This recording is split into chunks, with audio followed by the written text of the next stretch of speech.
Hi friends, good morning. Welcome to LTX classes. మనం daily ఈనాడు editorial అనాలిసిస్ని చేసుకుంటున్నాం కదా. దాంట్లో భాగంగా ఈరోజు ఈనాడు ఎడిటోరియల్ వచ్చేసి ఉగ్రవాదము అండ్ దాన్ని ఎదుర్కోవడానికి బహుముఖ వ్యూహం అని చెప్పి ఒక ఆర్టికల్ రావడం జరిగింది. ఉగ్రవాద నిర్మూలనకు బహుముఖ వ్యూహం అని చెప్పి. సో ఆర్టికల్ గురించి మనం డీప్గా అనాలిసిస్ అనేది చూద్దాం ఈ సెషన్లో. And before going to start the session today, ఒక important announcement from LTX classes ఏంటంటే, యూపీఎస్సీ ఇన్ఫినిటీ ప్లస్ ప్రోగ్రామ్ కింద మీకు యూపీఎస్సీతో పాటు APSC group 1 and group 2, TGPSC group 1 and group 2కి మీరు ప్రిపేర్ అయ్యేదానికి వీలుగా ఒక కాంబో ఆఫర్ లాగా యూపీఎస్సీ ఇన్ఫినిటీ ప్లస్ అనేది ఇవ్వడం జరుగుతుందన్నమాట. దీంట్లో లైవ్ అండ్ రికార్డెడ్ క్లాసెస్ ఇవ్వడం జరుగుతుంది. అండ్ ఈ టోటల్ కోర్స్ ఫీ వచ్చేసి ఓన్లీ 80,000 రూపీస్ మాత్రమే. అండ్ ఇది మీరు అట్ ఎ టైం పే చేయాల్సిన అవసరం లేదు. పర్ మంత్ 8,000 రూపీస్ లాగా మీరు పే చేసుకోవచ్చు. అండ్ దట్టు మీకు లైఫ్ టైం వ్యాలిడిటీ తోటి కోర్స్ అనేది ఇవ్వడం జరుగుతుందన్నమాట. అండ్ అన్నిటికన్నా ఒక ఇంపార్టెంట్ విషయం ఏంటి అంటే, యూపీఎస్సీకి కానీ మీరు లేదంటే APSC group 1 and group 2, TGPSC group 1 and group 2కి ప్రిపేర్ అవ్వాలి తెలుగులో అని అనుకుంటున్నట్టయితే, అంటే తెలుగు మీడియంలో మీరు ఆన్సర్ రైటింగ్ చేయడం కానీ లేదంటే తెలుగులో ప్రిపేర్ అవ్వాలి అని అనుకుంటున్నట్టయితే ఈ ఎగ్జామ్స్కి, దెన్ తెలుగు మీడియం కూడా క్లాసెస్ అనేవి స్టార్ట్ అయ్యాయన్నమాట. బెస్ట్ ఫ్యాకల్టీ చేత ప్యూర్ తెలుగు మీడియంలో మీకు చెప్పించడం జరుగుతుంది.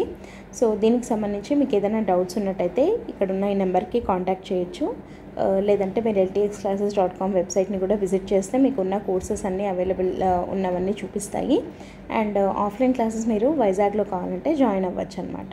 ఓకే, సో ఇది announcement regarding UPSC infinity plus. And ఈరోజు ఈనాడు ఎడిటోరియల్ ఏంటి అనేది మనం ఒకసారి చూద్దాము. ఏమనుంది హెడ్డింగ్ మనకి అంటే, ఉగ్రవాద నిర్మూలనకు బహుముఖ వ్యూహం అని చెప్పి ఉందన్నమాట. ఇది వచ్చేసి మనకి GS3 కింద ఇంటర్నల్ సెక్యూరిటీ అనే టాపిక్ ఉంది కదా. సో అంతర్గత భద్రత దానికి సంబంధించినటువంటి సిలబస్లో ఆ పార్ట్ కిందకి వెళ్తుందన్నమాట ఇది. సో ఉగ్రవాదము, దాని నిర్మూలన, దానికి మనం అనుసరించాల్సిన బహుముఖ వ్యూహం గురించి ఇది ఏ కాంటెక్స్లో మనకి ఇక్కడ న్యూస్లో ఉంది. మనకి రీసెంట్గా ఢిల్లీలో ఎర్రకోట దగ్గర ఏదైతే బాంబు దాడి జరిగిందో కార్లో, దాన్ని దృష్టిలో పెట్టుకొని అసలు ఈ ఉగ్రవాదం అంటే ఏంటి, దాని నిర్మూలనకు మనం అనుసరించాల్సిన బహుముఖ వ్యూహం గురించి ఇక్కడ చర్చించడం జరిగిందనమాట. సో ఇక్కడ ఏమంటున్నారు, ఫస్ట్ ఒకసారి మనం జస్ట్ చూసేసి టాపిక్లోకి వెళ్ళిపోతాం. పహల్గామ్లో ఉగ్రదాడికి ప్రతిచర్యగా భారత్ చేపట్టిన ఆపరేషన్ సింధూర్ విజయవంతమైంది. పాకిస్తాన్తో పాటు పాక్ ఆక్రమిత కాశ్మీర్లోని ఉగ్ర స్థావరాలను తుత్తునియలు చేసి ముష్కరులను మట్టుపెట్టాము. పాక్ ఎదురుదాడి యత్నాలను భారత్ వమ్ము చేసి సత్తా చాటింది. భవిష్యత్తులో భారత్పై ఉగ్రదాడి జరిగితే వెంటనే చావు దెబ్బతీస్తాము అని ప్రధానమంత్రి మోడీ హెచ్చరించారు. ఉగ్రదాడులు పాక్ ప్రభుత్వ ప్రోద్బలంతో జరిగిన, ఉగ్రవాదులే స్వయంగా దాడులు చేపట్టిన ఉభయులను జవాబుదారులుగా చేస్తామన్నారు భారత్. అంటే ఇక్కడ మనం ఏమంటున్నామంటే, పహల్గావ్లో జరిగిన అటాక్కి రివెంజ్గా మనము ఆపరేషన్ సింధూర్ అని చెప్పి చేయడం జరిగింది. అండ్ అది హైలీ సక్సెస్ఫుల్ అయింది. ఎందుకంటే పాకిస్తాన్తో పాటు POKలో పాక్ ఆక్యుపైడ్ కాశ్మీర్ ఉంది కదా, పాక్ ఆక్రమిత కాశ్మీర్లో ఉన్నటువంటి కొన్ని ఉగ్ర స్థావరాలు ఏవైతే ఉన్నాయో వాటిని మన వాళ్ళు పోయి ధ్వంసం చేయడం జరిగిందనమాట. సో ఇప్పుడు మనం ఏమంటున్నాము అనంటే, అది ఈ ఉగ్రదాడులన్నీ కూడా పాక్ ప్రభుత్వం యొక్క ప్రోద్బలంతో జరిగినాయి. సో వాళ్ళను, ఉగ్రవాదులను ఇద్దరిని కూడా జవాబుదారులుగా చేస్తాము ఇక మీదట భారత్లో ఏదైనా జరిగితే అని చెప్పి మనం మన దృఢ వైఖరిని స్పష్టంగా చెప్పడం జరిగిందనమాట.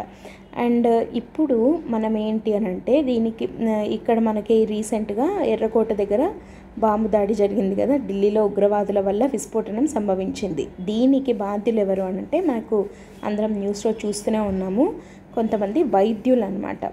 వీళ్ళు ఉన్నత విద్యావంతులు కావడము, వారికి పాక్ ఉగ్ర సంస్థ అయిన జైషే మహమ్మద్తో సంబంధాలు ఉండడము అనేది దిగ్భ్రాంతికరం. అంటే మళ్ళీ మనకి ఎర్రకోట దగ్గర జరిగిన ఉగ్రదాడి వెనకాల ఉన్న సూత్రధారులు ఎవరు అని అంటే జైషే మహమ్మద్ సంస్థ అని చెప్పి తెలుస్తోంది. సో కాబట్టి ఇట్లాంటి ఈ ఉగ్రవాద నిర్మూలనకు భారతదేశం అనుసరించాల్సిన బహుముఖ వ్యూహం ఏంటి అని చెప్పి ఈ ఆర్టికల్లో డిస్కస్ చేయడం జరిగిందనమాట.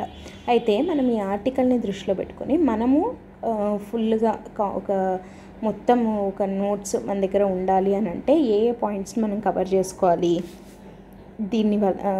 ఈ ఆర్టికల్ దృష్ట్యా అంటే ఉగ్రవాద నిర్మూలన బహుముఖ వ్యూహం. అసలు మనకు తెలియాల్సిన పాయింట్స్ ఏంటి ఇక్కడ?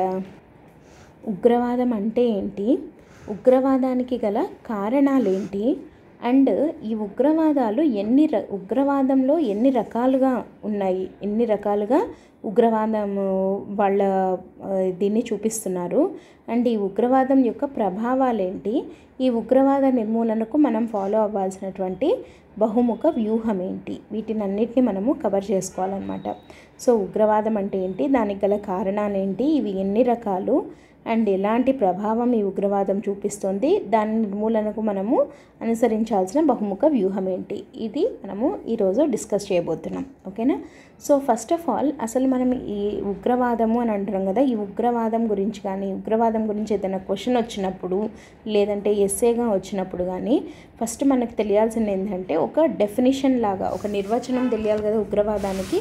సో సింపుల్గా ఉగ్రవాదం అంటే ఏమని రాయొచ్చు అని అంటే, ఉగ్రవాదం అనేది ఒక దేశం యొక్క ప్రాథమిక రాజకీయ, రాజ్యాంగ, ఆర్థిక లేదంటే సామాజిక నిర్మాణాలు, అంటే కొన్ని ఇన్స్టిట్యూషన్స్ ఉంటాయి కదా, పొలిటికల్గా కానీ ఎకనామికల్గా కానీ సోషల్గా కానీ, రాజకీయ, ఆర్థిక, సామాజిక నిర్మాణాలు ఏవైతే ఉంటాయో వాటిని అస్థిరపరచడానికి లేదా నాశనం చేయడానికి ఉద్దేశించినటువంటి చర్యలను ఉగ్రవాదము అని చెప్పి పిలుస్తారు. ఉగ్రవాదం అనేది ఒక దేశం యొక్క ప్రాథమిక రాజకీయ, రాజ్యాంగ, ఆర్థిక లేదా సామాజిక నిర్మాణాలను అస్థిరపరచడానికి లేదా నాశనం చేయడానికి ఉద్దేశించినటువంటి చర్యనే ఉగ్రవాదం అని చెప్పి అంటామన్నమాట. అంటే ఇవి రాజకీయ లేదంటే కొన్ని మతపరమైన లక్ష్యాలు ఉంటాయి. సో వాటిని సాధించడానికి హింస లేదంటే బెదిరింపులను ఉపయోగించే ఒక క్రమబద్ధమైన పద్ధతి అని చెప్పి చెప్పచ్చు అనమాట. ముఖ్యంగా ఇవి పౌరులపైన భారతదేశంలో ఈ ఉగ్రవాదుల యొక్క దాడులు సామాన్య పౌరుల మీద ఎక్కువగా జరుగుతున్నాయి. అండ్ ఇక్కడ మనము ఇది నిర్వచనము అని అంటే సింపుల్గా చెప్పాలి అని అంటే ఒక దేశం యొక్క ప్రాథమిక రాజకీయ, ఆర్థిక, సామాజిక నిర్మాణాలను అస్థిరపరచడానికి లేదంటే నాశనం చేయడానికి ఉద్దేశించిన చర్యను అని చెప్పచ్చు. లేదంటే ఉద్దేశపూర్వకంగా బలప్రయోగం ద్వారా లేదంటే బెదిరింపుల ద్వారా తరచుగా పౌరులలో భయాన్ని కలిగించడానికి అండ్ వాళ్ళ రాజకీయ లక్ష్యాలు లేదంటే సైద్ధాంతిక లక్ష్యాలను సాధించుకోవడానికి చేసే ఒక చర్యగా కూడా మనము ఉగ్రవాదాన్ని నిర్వచించుకోవచ్చు అన్నమాట. సో ఉగ్రవాదము అంటే నిర్వచనం ఏంటి అని అంటే ఇట్లా సింపుల్గా అయినా రాసేయచ్చు. అండ్ ఇప్పుడు ఈ ఉగ్రవాదము ఎన్ని రకాలు, ఈ ఉగ్రవాదంలో రకాలు ఎట్లా అంటే ఇవి వివిధ అంశాల ఆధారంగా వర్గీకరించవచ్చు మనం ఉగ్రవాదాలని. ఎట్లా అంటే ఉదాహరణకి నేరస్తులు వాళ్ళ యొక్క ప్రేరణ ఏంటి అనే దాన్ని బట్టి, తర్వాత వాళ్ళు ఫాలో అయ్యే పద్ధతుల్ని బట్టి, లేదంటే కొన్ని సంస్థాగత నిర్మాణాలు ఉంటాయి, మళ్ళీ వాటిల్లో జాతీయ ఉగ్రవాదం ఉంటుంది, మతపరమైన ఉగ్రవాదము, ఇట్లా రకరకాల ఉగ్రవాదాలు అనేవి ఉంటాయన్నమాట. సో ఇప్పుడు ఎన్ని రకాల ఉగ్రవాదాలు ముఖ్యంగా మనం ఎక్కువగా చూస్తూ ఉన్నాము అంటే టోటల్గా 8 రకాల ఉగ్రవాదాలు ఉన్నాయి. అవేంటి అంటే జాతీయవాద ఉగ్రవాదం, మతపరమైన ఉగ్రవాదం, రాష్ట్ర ప్రాయోజిత ఉగ్రవాదం, భావజాల ఆధారిత ఉగ్రవాదం, బయో ఉగ్రవాదం, నార్కో ఉగ్రవాదం, సైబర్ ఉగ్రవాదం, లోన్ వోల్ఫ్ ఉగ్రవాదం. ఇన్ని రకాలుగా ఉగ్రవాద రకాలను మనము చెప్పుకోవచ్చు అనమాట. ఇప్పుడు ఒక్కొక్క దాని గురించి చూద్దాం సింపుల్గా. ఓకే, జాతీయవాద ఉగ్రవాదము జాతి లేదంటే జాతీయవాదం అంటే ఏంటి ఇక్కడ అనంటే ఒక ఉపజాతి లేదంటే ఒక జాతి సమూహము వాటి లక్ష్యాలను ముందుకు తీసుకెళ్ళడం కోసము ఉద్దేశపూర్వకంగా హింసని సృష్టిస్తే, అంటే ఫర్ ఎగ్జాంపుల్ ఏదైనా ప్రత్యేక రాష్ట్రం కావాలి, ప్రత్యేక దేశం కావాలి అట్లా అని చెప్తూ కొన్ని సమూహాలు ఏంటి అంటే వాళ్ళ లక్ష్యాలను నెరవేర్చుకోవడానికి కోసం అని చెప్పి జనాల్లో భయాన్ని కల్పిస్తూ కొన్ని చర్యలను తీసుకుంటే దాన్ని జాతీయవాద ఉగ్రవాదం అని అంటారు.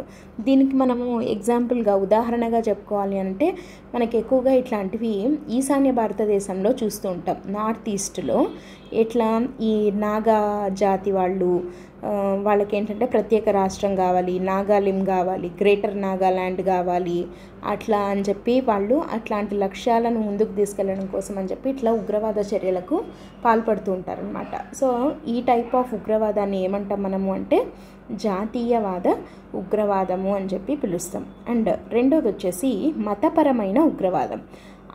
ఇప్పుడు మతపరమైన లక్ష్యాలను సాధించుకోవడం కోసము, లేదంటే ఏంటి అని అంటే దైవ పరిపాలనను స్థాపించాలి, ఇట్లాంటి లక్ష్యంగా పెట్టుకున్నటువంటి కొంతమంది ఆధునిక ప్రపంచంలో ఏం చేస్తున్నారు అంటే రాజకీయ హింసకు మతపరమైన ఉగ్రవాదాన్ని వాడుతున్నారు. ప్రధాన ఉదాహరణకు చెప్పాలంటే మనకి అల్ఖైదా ఇట్లాంటి సంస్థలు ఉన్నాయి కదా, ఇట్లాంటివి ఏంటి అని అంటే మతాన్ని ఒక వేదికగా చేసుకొని అంటే దాన్ని ఉపయోగించుకొని ఉగ్రవాద చర్యలకు పాల్పడుతున్నారు అనమాట. ఏంటంటే వాళ్ళ మతమే అందరూ అనుసరించాలి, పాటించాలి అన్న లక్ష్యాన్ని ముందుకు తీసుకెళ్ళడం కోసం, అంటే ఇక్కడ సైద్ధాంతిక లక్ష్యము అని చెప్పచ్చు దీన్ని. సో ఇట్లా మతపరమైన ఉగ్రవాదము అంటే అదనమాట. అండ్ నెక్స్ట్ వన్ వచ్చేసి రాష్ట్ర ప్రాయోజిత ఉగ్రవాదం. అంటే ఇక్కడ ఏంటనంటే స్టేట్ స్పాన్సర్డ్ టెర్రరిజం అని చెప్పి అంటారు. అంటే ఏంటిది స్టేట్ అంటే ఏంటి ఇక్కడ అని అంటే ఒక ప్రభుత్వము తన ప్రజలపైన లేదంటే ఇంకొక దేశ ప్రజలపైన హింసను ఉపయోగించడాన్ని రాష్ట్ర ప్రాయోజిత ఉగ్రవాదం అని చెప్పి పిలుస్తామన్నమాట. ఉదాహరణకు చెప్పాలంటే ఇది అంటే కొన్నిసార్లు ప్రూవ్ అయింది, బట్ కొన్నిసార్లు ప్రూవ్ అవ్వకపోయినా కూడా మనం ఏమని చెప్పచ్చు, భారతదేశంలో ఉగ్రవాదాన్ని వ్యాప్తి చేయడంలో పాకిస్తాన్ యొక్క ఇది ఉంది అని చెప్పి మనం తరచుగా ఆరోపించబడుతూ ఉంటాం కదా. సో దాన్ని రాష్ట్ర ప్రాయోజిత ఉగ్రవాదానికి ఒక ఉదాహరణ కింద ఈ పాకిస్తాన్ భారతదేశం పైన తీసుకుంటున్న ఉగ్రవాద చర్యల ఎగ్జాంపుల్ని మనం ఇక్కడ ఉపయోగించవచ్చు అన్నమాట. సో జాతీయవాద ఉగ్రవాదము అని అంటే ఒక జాతి వాళ్ళ యొక్క లక్ష్యాలను నెరవేర్చుకోవడానికి కొన్ని వాటిని ముందుకు తీసుకెళ్ళడానికి కొన్ని ఉగ్రవాద చర్యలకు చేపడితే దాన్ని జాతీయవాద ఉగ్రవాదం అంటాం. ఉదాహరణకు గ్రేటర్ నాగాల్యాండ్ ఇట్లాంటివి ఈశాన్య భారతదేశంలోవి. రెండోది మతపరమైన ఉగ్రవాదం అంటే తమ మతమే అన్నిటికన్నా గొప్పదిగా చూపించుకోవాలి, అందరూ అదే అనుసరించాలి అనే లక్ష్యాన్ని సాధించడం కోసం అని చెప్పి చేసే ఉగ్రవాద చర్య ఇది. అండ్ ఎగ్జాంపుల్ కింద ఇక్కడ అల్ఖైదా అట్లాంటివి రాయొచ్చు.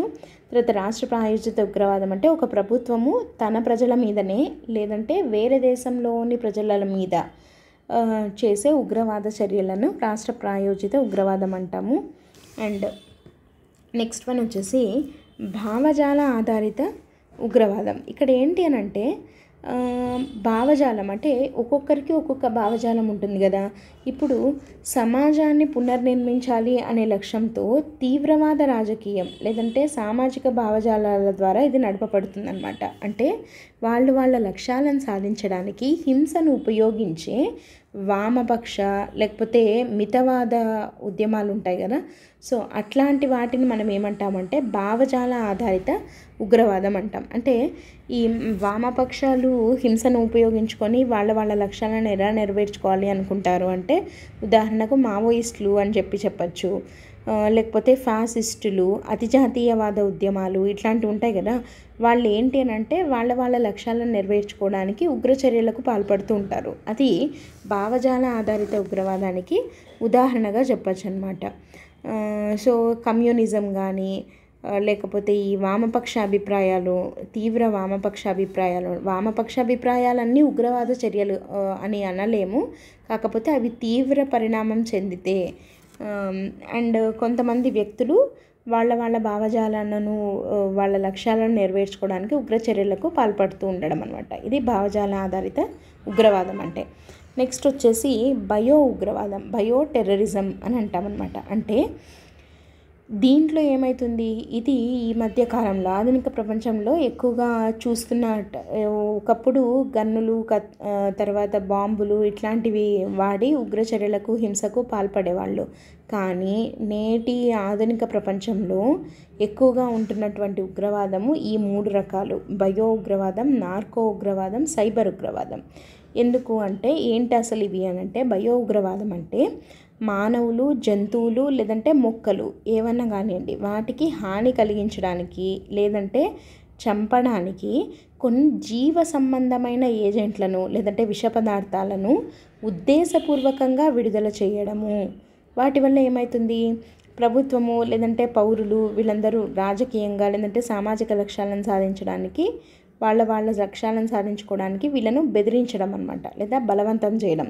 అంటే ఇవి మానవులకు లేదంటే ఒక జాతి జంతువులకు లేదంటే ఈ మొక్కలకు అంటే ఏదన్నా అంటే మన ఏమంటారు అగ్రికల్చర్ని దెబ్బతీయడానికి ఇట్లాంటి వాటికి ఉద్దేశపూర్వకంగా కొన్ని విష పదార్థాలను వదలడము, వాటికి హాని కలిగించేలాగా ఉండే ఏజెంట్లను విడుదల చేయడము, ఇట్లాంటివి చేస్తూ దీనికి ఉపశమనం కావాలి అంటే మా లక్ష్యాలను నెరవేర్చండి ఇట్లాంటి డిమాండ్ చేయడం, దీన్ని బయో ఉగ్రవాదం అని చెప్పి పిలుస్తారు. దీని ద్వారా ఏమవుతుంది అని అంటే మన సామాజిక ఈ నిర్మాణాలు అని అన్నాం కదా ఇందాక, అవి కానీ లేదంటే ఆర్థిక వ్యవస్థ ఇవన్నీ విచ్ఛిన్నమైపోతాయి అన్నమాట. సో వాళ్ళ లక్ష్యాన్ని వాళ్ళు ఆ రకంగా నెరవేర్చుకుంటారు. నెక్స్ట్ వన్ వచ్చేసి నార్కో ఉగ్రవాదం. నార్కో ఉగ్రవాదం అంటే చెప్పాలంటే ఇది మాదక ద్రవ్యాలకు సంబంధించింది. అంటే మాదక ద్రవ్యాల అక్రమ రవాణా ద్వారా ఉగ్రవాద చర్యలకు నిధులు లేదంటే వాళ్లకు మద్దతు ఇవన్నీ సంపాదించుకోగలుగుతారనమాట. అంటే ఉగ్రవాద గ్రూపులు ఉంటాయి కదా, వాళ్ళ కార్యకలాపాలకు కావాల్సిన ఆర్థిక వనరులు ఏవైతే ఉంటాయో ఆయుధ కొనుగోలు చేయడానికి, తర్వాత వాళ్ళ పరిధిని వాళ్ళు విస్తరించుకోవడానికి ఇట్లాంటి వాటికన్నిటికీ వాళ్లకు ఆర్థిక నిధులు అవసరం పడతాయి కదా. సో దానికోసం అని చెప్పి వాళ్ళు ఏం చేస్తారంటే మాదక ద్రవ్యాల ఉత్పత్తి చేయడము, తర్వాత వాటిని రవాణా చేయడము, తర్వాత అమ్మకము ఇట్లాంటి వాటిల్లో పాల్గొంటూ అక్కడున్న ప్రజలను అస్థిరపరుస్తూ, తర్వాత అక్కడ ఉన్నటువంటి చట్టాలను దెబ్బతీస్తూ ఇట్లాంటి పనులకు పాల్పడుతూ ఉండడం జరుగుతుందన్నమాట. దీన్ని నార్కో ఉగ్రవాదం లేదంటే మాదక ద్రవ్య ఉగ్రవాదం అని చెప్పి మనం పిలుస్తూ ఉంటాం. ఇది నెక్స్ట్ వన్ వచ్చేసి సైబర్ ఉగ్రవాదం, సైబర్ టెర్రరిజం. అంటే ఏంటి అనంటే ఇప్పుడు హింసాత్మక చర్యలను నిర్వహించడానికి లేకపోతే బెదిరించడానికి అట్లాంటి వాటికి డిజిటల్ ప్లాట్ఫామ్లు ఉంటాయి కదా, వాటిని ఉద్దేశపూర్వకంగా ఉపయోగించడాన్నే మనము సైబర్ టెర్రరిజం, సైబర్ ఉగ్రవాదం అని చెప్పి అంటూ ఉంటాం. అంటే సాధారణంగా కంప్యూటర్ సిస్టమ్లు, తర్వాత నెట్వర్క్లు ఇట్లాంటి వాటిని వీళ్ళు లక్ష్యంగా చేసుకుంటారనమాట. అంటే వాళ్ళ సైద్ధాంతిక రాజకీయ ఆశయాలను నెరవేర్చుకోవడం కోసము వీళ్ళు కొన్ని కంప్యూటర్ సిస్టమ్లు లేదంటే నెట్వర్క్లను లక్ష్యంగా చేసుకొని వాటిని హ్యాకింగ్ ఇట్లాంటివి చేయడం ద్వారా కొన్ని డిమాండ్లను ముందుకు పెట్టి జనాల్లో భయాన్ని కలిగించేలాగా చేయడము అనేదే ఈ సైబర్ ఉగ్రవాదం యొక్క ఉద్దేశం. అది సైబర్ ఉగ్రవాదం అంటే. నెక్స్ట్ వన్ వచ్చేసి లోన్ యాక్టర్ ఉగ్రవాదం లేదంటే లోన్ వోల్ఫ్ ఉగ్రవాదం అని అంటాం. అంటే ఇక్కడ ఏంటి అని అంటే ఒకప్పుడు లాగా ఇప్పుడు జైషే మహమ్మద్, అల్-ఖైదా ఇట్లాంటి ఉగ్రవాద సంస్థలు కాకుండా, అంటే వ్యవస్థీకృత ఉగ్రవాద గ్రూపులు కాకుండా వాటి నుండి ప్రత్యక్ష మద్దతు లేదంటే ఆదేశాలు ఇట్లాంటివి ఏవీ లేకుండా స్వతంత్రంగా వ్యవహరించే వ్యక్తులు చేసే ఉగ్రవాద చర్యలని లోన్ వోల్ఫ్ ఉగ్రవాదులు లోన్ వోల్ఫ్ ఉగ్రదాడులు అని చెప్పి పిలుస్తారు. అంటే ఈ ఉగ్రవాదులకు వీళ్ళు స్వతంత్రంగా వ్యవహరిస్తారు. వీళ్ళకు ఎట్లాంటి వ్యవస్థీకృత ఉగ్రవాద సంస్థతో ఎలాంటి సంబంధము ఉండదు. వాళ్ళేమి వీళ్ళకి సలహాలు కానీ వాళ్ళ సూచనలు కానీ వీళ్ళకేమీ ఇవ్వరన్నమాట. అంటే ఈ దాడి చేసేవాళ్ళు జనరల్గా తరచుగా ఎవరు ఉంటారంటే ఆన్లైన్ ప్రచారము లేకపోతే భావజాలాల ద్వారా వీళ్ళు ఇన్ఫ్లుయెన్స్ కాబడిన వాళ్ళు ఉంటారే, వాళ్ళు చేసే ఉగ్ర దాడులను ఏమంటాము అని అంటే లోన్ వోల్ఫ్. అంటే వాళ్ళు సింగిల్గా వాళ్ళు ఒకరే చేసే ఉగ్రవాద చర్యలని లోన్ వోల్ఫ్ ఉగ్రవాదము అని అంటామన్నమాట. అంటే వీళ్ళని కనిపెట్టడము అనేది చాలా ఇబ్బందికరంగా ఉంటుంది. ఎందుకంటే వీళ్ళు ఇలాంటి వ్యక్తులు సమాజంలో మామూలు అందరిలాగా కలిసిపోతారు. కానీ వీళ్ళు ఉన్నట్టుండి దాడులకు పాల్పడుతూ ఉంటారు అన్నమాట. సో ఇట్లాంటి దాన్ని ఏమంటామంటే లోన్ వోల్ఫ్ ఉగ్రవాదం అంటాం. సో ఉగ్రవాదం అనేది జాతీయవాద, మతపరమైన, రాష్ట్ర ప్రాయోజిత, భావజాల ఆధారిత, బయో, నార్కో, సైబర్, లోనోల్ఫ్ ఉగ్రవాదం అని చెప్పి మనము 8 రకాలుగా ఉగ్రవాదంలోని రకాలను చెప్పుకోవడం జరిగింది. ఇవి కాక ఇంకా ఉన్నాయి. ఇవి ముఖ్యమైన ఉగ్రవాదంలోని రకాలన్నమాట.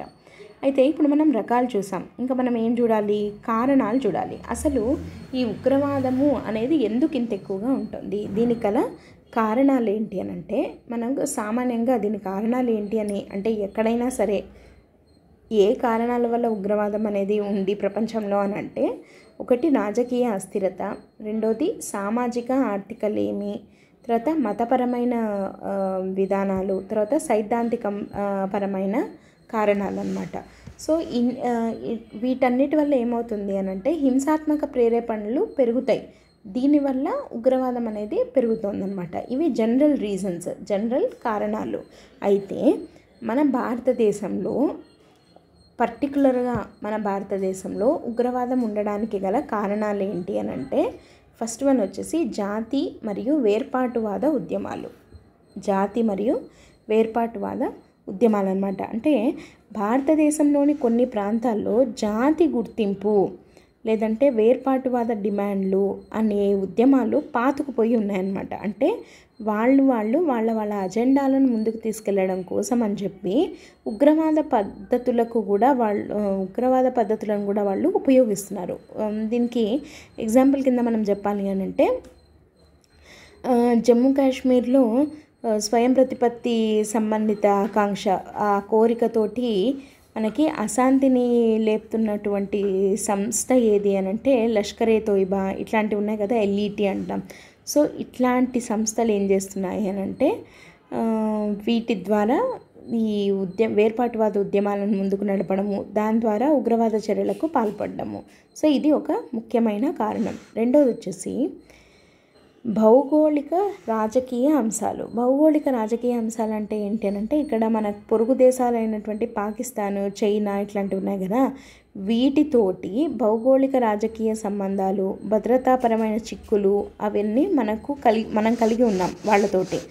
సో ఇట్లాంటివి అప్పుడు ఏమవుతుంది అని అంటే, ఆయా దేశాల్లోని ఉగ్రవాద సంస్థలు వాళ్ళ అజెండాలను నెరవేర్చుకోవడం కోసం కూడా మన భారతదేశం మీద దాడులకు దిగుతున్నారు. సో అదొక కారణం అన్నమాట. అండ్ మూడోది వచ్చేసి సంఘర్షణ ప్రాంతాలకు ఉన్నటువంటి సామీప్యత. అంటే భారతదేశము మన సరిహద్దులను పంచుకునే పాకిస్తాను, ఆఫ్ఘనిస్తాను ఇటువంటి సంఘర్షణ ప్రాంతాలకు ఇది దగ్గరగా ఉందన్నమాట. దానివల్ల ఏమవుతుంది, భౌగోళిక సామీప్యత వల్ల ఉగ్రవాద గ్రూపులు ఈజీగా మన భారతదేశంలోకి చొరబాటు అవుతున్నాయి. సో ఇట్లాంటి చొరబాటుకు మరియు ఉగ్ర కార్యకలాపాల వ్యాప్తికి ఇది కారణమవుతుంది. ఏది? సంఘర్షణ ప్రాంతాలకు మనకు భౌగోళిక సామీప్యత అతి ఎక్కువగా ఉండడం, అంటే వాటికి మనము చాలా దగ్గరగా ఉండడము అనే కారణం వల్ల ఏంటి అని అంటే, ఈ ఉగ్రవాదులు ఈజీగా మన భారతదేశంలోకి చొచ్చుకొని వస్తున్నారు, చొరబాటుదారులాగా వస్తున్నారనమాట. సో అది ఒక ముఖ్య కారణం. నాలుగోది వచ్చేసి అక్రమ వలసలు, అంటే ఇల్లీగల్ మైగ్రేషన్ అన్నమాట. ఈ అక్రమ వలసదారుల ప్రవాహము గణనీయమైన జనాభా మార్పులకు కారణమవుతుంది. కాబట్టి దానివల్ల ఏమవుతుంది, భారతదేశంలో ఆర్థిక మరియు సామాజిక ఉద్రిక్తత అనేది పెరుగుతుందన్నమాట. ఇప్పుడు ఉదాహరణకు చెప్పాలంటే, అస్సాము, త్రిపుర ఇట్లాంటి చోట్ల ఏమవుతుందంటే, బంగ్లాదేశ్ నుంచి భారీ ఎత్తున మనకి అక్రమ వలసదారులు ఎక్కడికి వస్తూ ఉంటారు, ఈశాన్య భారతదేశంలోని అస్సాంలోకి మరియు త్రిపురలోకి వెళ్తూ ఉంటారనమాట.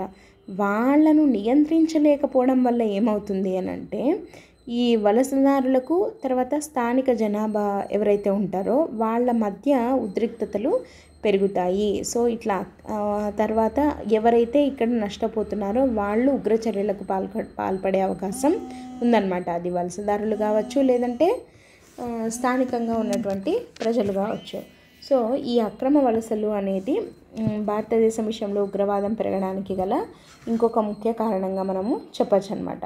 నెక్స్ట్ వన్ వచ్చేసి సామాజిక ఆర్థిక కారణాలు. అంటే ఇది అతి ముఖ్యమైన కారణం. ఏంటంటే ఇది పేదరికము, నిరక్షరాస్యత, తర్వాత రాజకీయ స్వేచ్ఛ లేకపోవడము, ఇట్లాంటి కారణాల వల్ల ఏంటి అని అంటే ప్రజలు ఉగ్రవాదుల వైపు మళ్ళేదానికి, అంటే వాళ్ళ వైపు వెళ్ళేదానికి అవకాశం ఉన్నటువంటి కొన్ని బలహీనతలు చెప్పాలి అని అంటే ఏంటవి? పేదరికము కానీ, నిరక్షరాస్యత కానీ, రాజకీయ స్వేచ్ఛ లేకపోవడం కానీ, ఇట్లాంటివి అన్నమాట.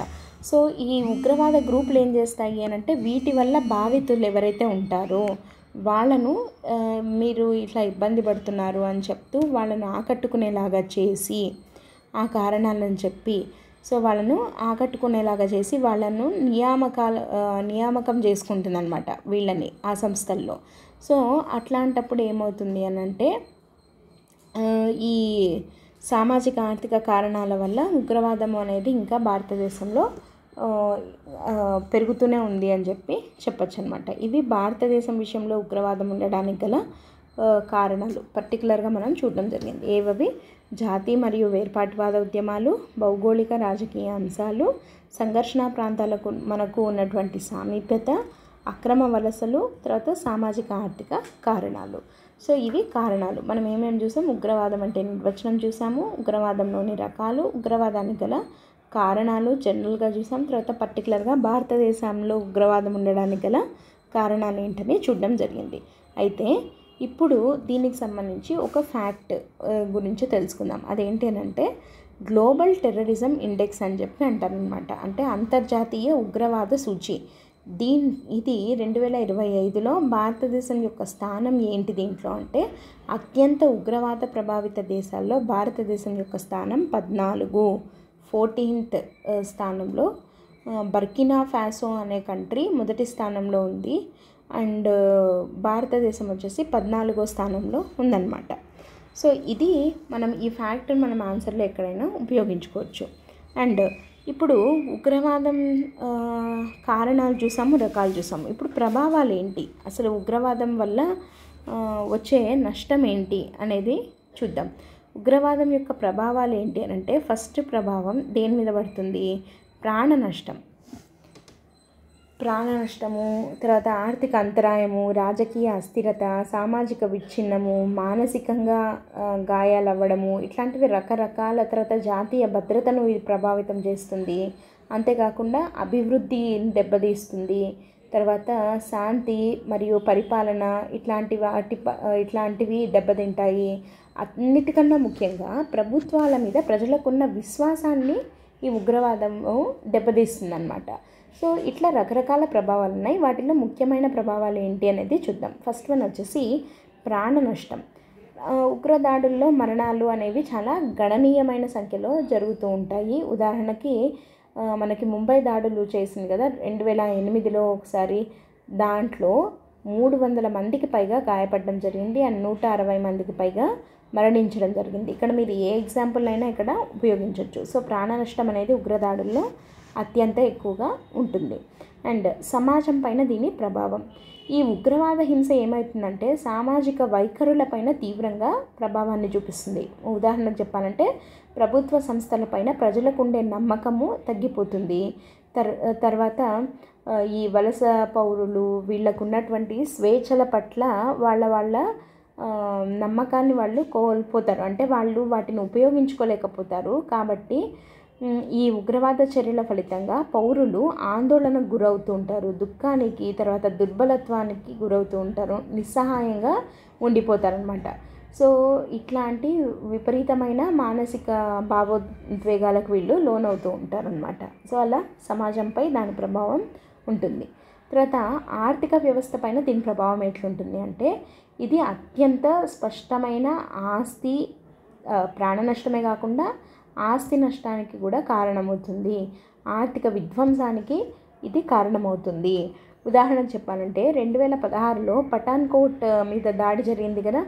సో అక్కడ ఆ దాడి వల్ల మౌలిక సదుపాయాల బలహీనత మనకి భారతదేశంలో ఎంత ఉంది అనేది ఈ దాడి బయట పెట్టడం జరిగిందనమాట. అంతేకాకుండా మనకి ఏంటంటే ఈ పర్యాటక రంగము, తర్వాత మన మార్కెట్, మన జనరల్గా మార్కెట్ ఉంటుంది కదా ట్రేడింగ్. సో ఇట్లాంటివన్నీ కూడా ఈ ఉగ్రవాదం వల్ల దెబ్బతిని ఆర్థిక వ్యవస్థ పైన పరోక్షంగా వాటి ప్రభావాన్ని చూపిస్తోంది ఉగ్రవాదం అనేది. అండ్ నెక్స్ట్ అంతర్జాతీయ సంబంధాలపైన దీని ప్రభావం ఎలా ఉంటుంది? ఇతర దేశాల నుంచి సేకరించిన ఉగ్రవాద దాడుల రుజువులు 2 లేదా అంతకంటే ఎక్కువ దేశాల మధ్య మనకి ద్వైపాక్షిక సంబంధాలు ఉంటాయి కదా, వాటిల్లో ఆ సంబంధాలలో ఈ ఉగ్రవాదుల దాడులు అనేవి చాలా ఒత్తిళ్లకు గురి చేస్తూ ఉంటాయి అన్నమాట. ఉదాహరణకు చెప్పాలంటే 26/11 అటాక్స్ జరిగినాయి కదా, ఉగ్రదాడులు. అప్పుడు ఆ దాడులు పాకిస్తాన్కు చెందినవి అని చెప్పి తేలింది. దాని కారణంగా 2 దేశాల మధ్య చెప్పాలంటే ద్వైపాక్షిక సంబంధాలు పూర్తిగా దెబ్బతిన్నాయి అని చెప్పి చెప్పచ్చు అనమాట. సో 2 దేశాల మధ్య ఉన్న ద్వైపాక్షిక సంబంధాలు ఇవి అంతర్జాతీయ సంబంధాలు అనేవి పూర్తిగా ఈ ఉగ్రవాదం వల్ల దెబ్బతింటాయి. అండ్ నెక్స్ట్ రాజకీయ అస్థిరత. అంతేకాకుండా ఉగ్రవాద దాడులు జాతీయ భద్రతకు ఆటంకం కలిగించడం వల్ల ఏమవుతుంది అంటే కొన్ని సరిహద్దు నిర్వహణకి, తర్వాత సాయుధ దళాల నియామకము, ఇట్లాంటి వాటి వైపు ఎక్కువగా వనరులను మనము డైవర్ట్ చేయాల్సి ఉంటుంది. అంటే ఇక్కడ మనకి ఏం దెబ్బతింటుంది, అభివృద్ధికి మనం ఖర్చు పెట్టాల్సినటువంటి వనరులు ఈ సాయుధ బలగాలకు వాటికి ఖర్చు పెట్టడం వల్ల అంటే వనరుల విచలనం అనేది ఇక్కడ జరుగుతుందన్నమాట. సో ఇట్లా ఉగ్రవాదం యొక్క ప్రభావం దాని మీద కూడా ఉంటుంది. అండ్ తద్వారా రాజకీయ అస్థిరత కూడా ఏర్పడుతూ ఉంటాయన్నమాట. సో ఇది ఉగ్రవాదం యొక్క ప్రభావాలు. ఇంకా ఉగ్రవాదాన్ని ఎదుర్కోవడానికి భారతదేశం తీసుకున్నటువంటి చర్యలు ఏంటి అంటే, ఫస్ట్ వన్ వచ్చేసి జాతీయ దర్యాప్తు సంస్థ NIA, నేషనల్ ఇన్వెస్టిగేషన్ ఏజెన్సీ అన్నమాట.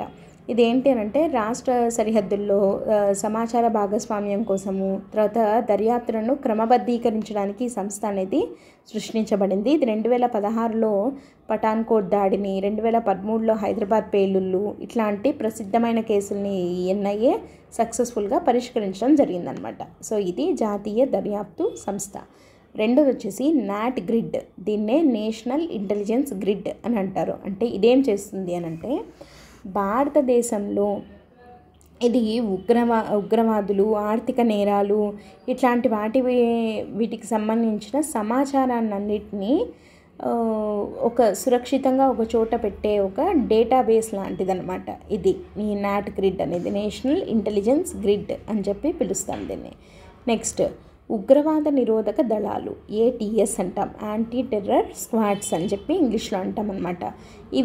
ఈ దళాలు ఏం చేస్తాయంటే ఉగ్రవాద సంఘటనలను నిర్వహించడానికి శిక్షణ పొందిన ఉగ్రవాద సంఘటనలను నిరోధించడానికి అంటే ముందుగానే ఆపడానికి ఈ ప్రత్యేక దళాలను ఏర్పాటు చేయడం జరిగిందనమాట. అంటే ఇవి రాష్ట్ర పోలీస్ సంస్థలలో ప్రతి ఒక్క రాష్ట్రంలో ఒక భాగంగా ఉంటుందన్నమాట. ఓకేనా. సో ఈ ATS అనేది చాలా చాలా ఇంపార్టెంట్. నెక్స్ట్ వన్ వచ్చేసి అంతర్జాతీయ సహకారం. ఇది వెరీ వెరీ వెరీ ఇంపార్టెంట్ మనకి. అంతర్జాతీయ ఉగ్రవాద నిరోధక వేదికలు మనకి చాలా ఉన్నాయి. వాటిల్లో భారతదేశము చాలా ప్రముఖ పాత్ర పోషించింది. ఉదాహరణకు చెప్పాలి అని అంటే, అసలు ఈ ఉగ్రవాదులకు నిధులను నిధులను నిలపగలిగితే మనము ఉగ్రదాడులు తగ్గుతాయి కదా. కాబట్టి ఉగ్రవాద నిధులను నిరోధించడానికి FATF అని చెప్పి ఒకటి పెట్టడం జరిగిందనమాట, ఫైనాన్షియల్ యాక్షన్ టాస్క్ ఫోర్స్ అని చెప్పి. సో ఇట్లాంటివి కానివ్వండి, లేదంటే ఐక్యరాజ్య సమితికి సంబంధించి UNSC-CTC అని చెప్పి ఒకటి ఉంది. ఇదేంటంటే ఐక్యరాజ్య సమితి భద్రతా మండలి యొక్క ఉగ్రవాద నిరోధక కమిటీ, కౌంటర్ టెర్రరిజం కమిటీ అన్నమాట. ఇదేం చేస్తుందంటే ప్రపంచ ఉగ్రవాద నిరోధక కార్యక్రమాల్లో దీంట్లో భాగంగా ఉంటూ భారతదేశం కూడా చురుగ్గా పాల్గొంటుంది ఉగ్రవాదాన్ని నిలిపివేయడానికి. సో అంతర్జాతీయ సహకారం దగ్గర మనము ఒకటి FATF గురించి, రెండోది ఐక్యరాజ్య సమితి సెక్యూరిటీ భద్రతా మండలి యొక్క ఉగ్రవాద నిరోధక కమిటీ గురించి, ఈ 2 పాయింట్స్ని ఇక్కడ యాడ్ చేసి రాయాల్సి ఉంటుంది. And next one UAPA. దీన్ని ఏమంటామంటే తెలుగులో చట్టవిరుద్ధ కార్యకలాపాల నివారణ చట్టం, unlawful activities prevention act, UAPA అని చెప్పి పిలుస్తాము. ఇది 1967లో తీసుకొని రావడం జరిగింది. ఇదేంటంటే చట్టవిరుద్ధమైన కార్యకలాపాలను అరికట్టడానికి ఫస్ట్ దీన్ని తీసుకొని రావడం జరిగింది. కానీ అప్పటి నుండి ఉగ్రవాద వ్యతిరేక కార్యక్రమాలను ఇంకా బలంగా ఎదుర్కోవడం కోసం అని చెప్పి దీనికి రకరకాలుగా సవరణలు చేస్తూ వచ్చామన్నమాట. అండ్ ఇక్కడ ఏంటంటే 2019లో దీనికి ఒక సవరణ చేయడం జరిగింది. దాని ప్రకారం ఏంటి అని అంటే, ఎవరైనా ఒకరు ఒక అనుమానితుడు కనుక ఉంటే అతని ఆస్తిని జప్తు చేయడానికి కూడా దీనికి అనుమతి ఉంది. అండ్ ఇట్లా ఉగ్రవాదులుగా వీళ్ళని గుర్తించడం ద్వారా ఏమవుతుంది అని అంటే, ఈజీగా మనము ఈ ఉగ్రవాదాన్ని అరికట్టచ్చు అని చెప్పి ఇట్లాంటి కఠినమైన చట్టాలను తీసుకొని రావడం జరిగింది. ఏంటో చట్టము? చట్ట విరుద్ధ కార్యకలాపాల నివారణ చట్టం అని చెప్పి UAPA అని దీన్ని తీసుకొని రావడం జరిగిందనమాట. అండ్ నెక్స్ట్ వన్, సాంకేతికత పెంపు అండ్ ఇతర చర్యలు. సాంకేతికతను మనం పెంచుకోవడం అంటే మనకి పర్టికులర్గా చెప్పాలి అని అంటే ఎట్లాంటివి చేయడము, ఉగ్రవాద హింసను అరికట్టడం కోసం అని చెప్పి చాలా చర్యలు మన ప్రభుత్వం తీసుకుంటోంది కదా. సో దాంట్లో భాగంగా నిఘా వ్యవస్థను పెంచడము, తర్వాత సరిహద్దు వెంబడి బలగాలను మోహరించడము, తర్వాత బహుళ అంచెల భద్రత, సరిహద్దు కంచె, నిఘా సేకరణ, తర్వాత ఆకస్మిక దాడులు, తర్వాత ఇట్లా ఆకస్మిక దాడుల్ని మనము పసిగట్టడానికి ప్రత్యేకంగా కొన్ని నిఘా సంస్థలను, సరిహద్దు పోస్టులను ఏర్పాటు చేయడము, ఇట్లాంటి వ్యూహాలను కూడా మనము ఫాలో అవుతున్నాం. సాంకేతికతను మనము పెంచుకొని ఉగ్రవాదాన్ని అరికట్టే ప్రయత్నం చేస్తున్నాం అన్నమాట. ఇంకా ఇతర చర్యలు ఏమున్నాయి అని అంటే, ఉగ్రవాద హింసను అరికట్టడానికి ప్రభుత్వం తీసుకుంటున్నటువంటి చర్యల్లో వాళ్ళ మద్దతుదారులను అరెస్ట్ చేయడము, తర్వాత ఈ మనకి సాయుధ పోలీస్ దళాలు ఉంటాయి కదా, CAPF అంటాం, సెంట్రల్ ఆర్మ్డ్ ప్రొటెక్షన్ ఫోర్సెస్, కేంద్ర సాయుధ పోలీస్ దళాలు. సో వాటిని మోహరించడము, ముఖ్యంగా చెప్పాలంటే జమ్మూ కాశ్మీరు ఇట్లాంటి చోట్ల ఆస్తులను అటాచ్ చేయడము, తర్వాత నిఘా సమాచారం పెంచుకోవడము, తర్వాత శోధనా కార్యక్రమాలను తీవ్రతరం చేయడము, ఇట్లాంటి కార్యక్రమాలన్నింటినీ మనం ఇతర చర్యలు అనే దాని కింద రాయొచ్చు. సో ఇన్ని రకాలుగా చేస్తూ మనం భారతదేశంలోని ఉగ్రవాదాన్ని ఎదుర్కొనే ప్రయత్నం భారతదేశం చేస్తోంది. అయితే ఇక్కడ బహుముఖ వ్యూహం ఏదని అంటున్నారు అని అంటే, కేవలము ఇక్కడ ఏదో ఇట్లాంటి సంస్థల ద్వారా, తర్వాత వీటి ద్వారా మాత్రమే కాకుండా ఇక్కడ మనం ఏం చేసి ఉగ్రవాదాన్ని ఇంకా బాగా ఎదుర్కోవచ్చు అంటే ఎట్లాంటి వ్యూహాన్ని మనము ఫాలో అవ్వాల్సి ఉంటుంది అని అంటే, ఇక్కడ మనము చేయాల్సింది ఏంటంటే సమ్మిళిత అభివృద్ధి ఉండాలి, జాతీయ భద్రత ఉండాలి, తర్వాత దీర్ఘకాలిక శాంతి ఉండాలి. అట్లాంటప్పుడు మాత్రమే ఉగ్రవాదాన్ని మనం పూర్తిగా నిరోధించవచ్చు అని చెప్పి చెప్తున్నాం అన్నమాట భారతదేశంలో. అది మనం ఫాలో అవ్వాల్సినటువంటి బహుముఖ వ్యూహం. ఇక్కడ ఒకసారి ఆర్టికల్లో చూద్దాం. ఇక్కడ ఉంది మనకి, ఇక్కడంతా మిగతా ఆర్టికల్ మనకు అంత అవసరం లేదు. ఇక్కడ చూసినట్టయితే ఇక్కడ ఆ సూచీ గురించి చెప్పడం జరిగింది. ఇది ఇంకా 24th 25ది మనం ఆల్రెడీ చెప్పుకున్నాం. 14వ స్థానంలోనే ఉంది అప్పుడు ఇప్పుడు 2 చోట్ల. అండ్ ఇక్కడ మనం ఫాలో అవ్వాల్సిన బహుముఖ వ్యూహం దగ్గరికి వచ్చేసరికి ఇక్కడ ఏమని చెప్తున్నారు అని అంటే, ఒక్క సెకండ్,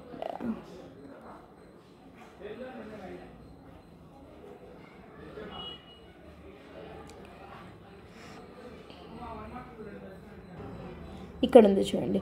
ఉగ్ర భావాలను నూరిపోస్తున్న విద్యాలయాలపైన కన్ను వేయాలి, ఎక్కడికక్కడ అడ్డుకోవాలి అన్ని ఎందుకంటే మనం ఇందాక చూసాము వీళ్ళు డాక్టర్లు అని చెప్పి, అంత ఉన్నత విద్యావంతులు కూడా ఇట్లాంటి ఉగ్రచర్యలకు పాల్పడుతున్నారు. అంటే ఇట్లాంటి కాలేజీలు, కళాశాలల్లో, విద్యాలయాల్లో కూడా ఇట్లా ఉగ్రవాద చర్యలను ప్రేరేపించే విధంగా బోధనలు జరుగుతున్నాయి, వాళ్ళు మాట్లాడుకుంటున్నారు. అంటే వాటి మీద కూడా మన దృష్టి సారించాలి అని చెప్పి తెలుస్తుంది కదా.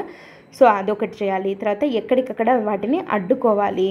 అండ్ తర్వాత పేలుడు పదార్థాలను నిల్వ చేయడము, వాటి విక్రయం పైన కఠిన పరమైన నియంత్రణ అనేది విధించాలి. తర్వాత రసాయనాలపైన పరిశోధనలు జరిపే సంస్థల్లో కట్టుదిట్టమైన నిఘా ఏర్పాటు ఉండాలి. ఎందుకంటే ఇట్లాంటి రసాయనాలను దారి మళ్లించి ఉగ్రవాద చర్యలకు ఉపయోగిస్తున్నారు కాబట్టి. తర్వాత అన్నిటికన్నా ముఖ్యంగా వీళ్ళకు నిధులు అందకుండా కట్టడి చేయాలి. తర్వాత ఉగ్రవాదంపై ఈ మన పోరాటం ఏదైతే ఉందో ఇది ఉత్త భద్రతా సంస్థల బాధ్యత మాత్రమే కాదు. మరి ఎవరి బాధ్యత? ఇక్కడ బహుముఖ వ్యూహంలో పాత్రదారులు ఎవరు అని అంటే ప్రజలు పాత్రదారులే, ప్రభుత్వము, వీళ్ళందరూ కూడా ఎప్పుడూ అప్రమత్తంగా ఉండాలి. దీంట్లో కేంద్ర రాష్ట్ర ప్రభుత్వాలు ఇద్దరు ఒకరికొకరు సహకరించుకుంటూ చురుగ్గా పాల్పంచుకోవాలి. మనకి అబ్దుల్ కలాం గారు ఏమన్నారంటే ఉగ్రవాదాన్ని నిర్మూలించాలంటే సమాజంలో వివిధ వర్గాల మధ్య ముఖ్యంగా యువతలో అసమానతలు విభేదాలు తొలగించాలి. ఇక్కడ బహుముఖ వ్యూహం అంటే మనం ఇందాక సమ్మిళిత అభివృద్ధి అన్నది ఇందుకే అనమాట. అంటే ఉన్నత విలువలతో కూడిన విద్యను అందించి మంచి ఉపాధి అవకాశాలను కల్పిస్తే ఆటోమేటిక్గా మనకి ఈ మతపరమైన ఈ సైద్ధాంతిక ఉగ్రవాదాలు ఇట్లాంటివన్నీ తగ్గిపోతాయి. ఎందుకంటే తర్వాత మనకి ఈ ఉపాధి లేమి, నిరుద్యోగిత ఇట్లాంటివన్నీ ఉగ్రవాద చర్యలని ప్రేరేపించేవే అనమాట. సో కాబట్టి అవి లేకుండా మనము చేయాలి. అండ్ తర్వాత ఎట్లాంటి ఆకలి విద్వేషాలు లేని ఆదర్శ ఆధునిక సమాజంగా భారత్ పరిణితి చెందాలి. ఉగ్రవాదంపై విజయము బుల్లెట్లు నిఘా ద్వారా మాత్రమే సిద్ధించదు. విద్య, సమానత్వము, దృఢమైన జాతీయ సంకల్పము కీలకం అనే సంగతిని మనము గుర్తించాలి. ఇక్కడ ఏమంటున్నాము, ఏదో నిఘాపరమైన చర్యలు తీసుకుంటే తర్వాత బుల్లెట్లు అంటే మనం తిరుగుబాటు వాటికి మనం ఎదురు తిరిగి ఆపరేషన్ సింధూర్ లాంటివి ఇట్లాంటివి మాత్రమే చేయడం వల్ల మాత్రమే ఉగ్రవాదం అనేది పూర్తిగా నిర్మూలింపబడదు. మరి ఏం చేస్తే నిర్మూలింపబడుతుంది?